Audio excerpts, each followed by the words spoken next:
કે આજ અઠવાડિયા પહેલા તમે લોકો પત્રકાર ભાઈઓએ જે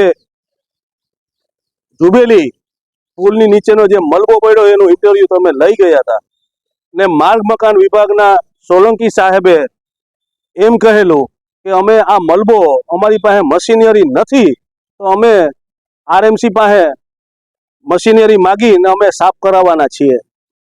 તો મારે એટલું કહેવાનું છે કે સાહેબ, પોરબંદર જિલ્લો મહાનગરપાલિકા અવળી મોટી મોટી ગ્રાન્ટો આવે છે ને તમારી પાસે મશીનરી નંબરે ને આ પુલ તો આજ 8-10 વર્ષ ત્યાં બની ગયેલો છે। તો જે તે સમયે કોન્ટ્રાક્ટ આપેલો હતો જે પુલ બનાવવા માટેનો, તો ત્યારે તમારી ફરજ નહોતી એન્જિનિયર સાહેબ કે તમારે આ કોન્ટ્રાક્ટરને કહીને આ મલબો સાફ કરાવો? તો શા માટે આ એન્જિનિયર સાહેબો બોલતા નથી? શું એન્જિનિયર સાહેબ ને કોન્ટ્રાક્ટર સાથે સાઠગાંઠ છે?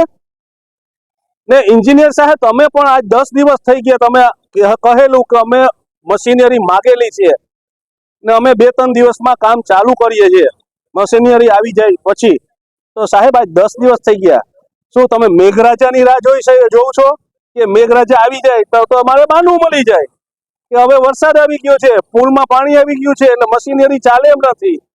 સાહેબ, મેઘરાજા પણ તમારી રાહ જોઈને બેઠા છે કે તમે ચાલુ કરો એ પછી હું આવીશ। આ તમે પુલ સાફ કરાવતા કાં નથી?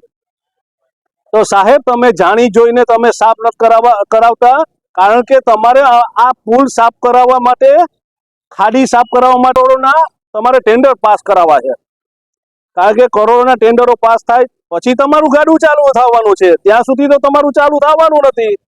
ને પોરબંદરના સામાન્ય માણસોની ગમે તે હાલત થાય, જીવે કે મરે, એનાથી તમારે કઈ નિષ્પન્ન નથી, કારણ કે સામાન્ય પ્રજા બોલતી નથી, પછી મરે કે જીવે તમારે શું ફાયદો? તમારો તો ઘરનો રોટલો હાલવાનો છે આ ટેન્ડર મોટા મોટા પાસ કરીને। આમ જ તમારે બધી ગ્રાન્ટો પાસ કરાવવાની છે, પછી આમાં વિકાસ કેનો થવાનો છે?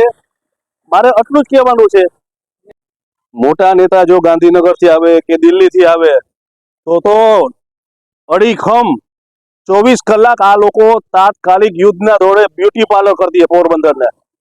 ઉપરથી મોટા નેતા એવા હોય એને તો એમ જ થાય કે આહા, પોરબંદરનો વિકાસ થાય, પણ પોરબંદરનો વિકાસ નથી, આ ખાલી તમે આવ્યા છો એનો જ વિકાસ કરે છે ને બાકી પોરબંદરનો તો વિનાશ જ કરે છે।